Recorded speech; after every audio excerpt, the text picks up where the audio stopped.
Harry Enton joining me now to run the numbers. There is a lot of excitement. We have not seen this kind of shift in tone from the Democrats in particular.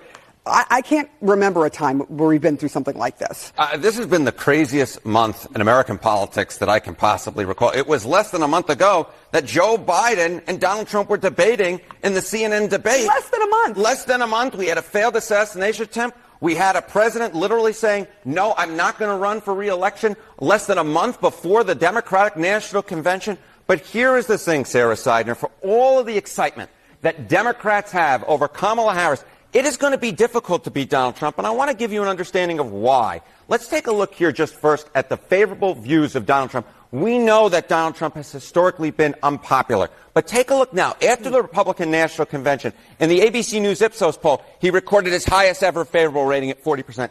That's not a one-off. Take a look at the Quinnipiac University poll, 46%. That's the highest ever in that pollster. The fact is, Donald Trump is more popular now than he ever has been before. So yes, Democrats can make this switcheroo, but they're still going to have to beat Donald Trump, a Donald Trump who is stronger, Sarah, than he has ever been before. It will be interesting to see how voters respond to all of this. Now, how is he doing relative to Harris, who did run at one point? What do those numbers look like? Yeah, so let's take a look here, right?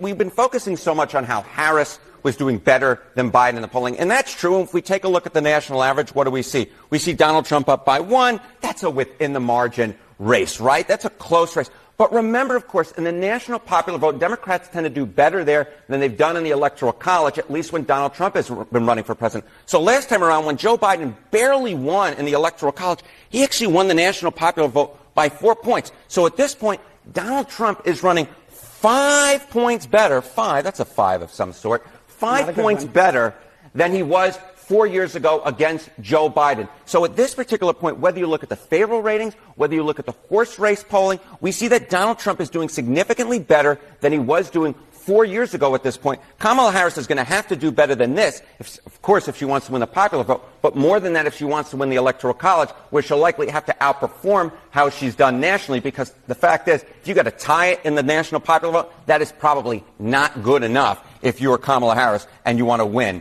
the election against Donald Trump.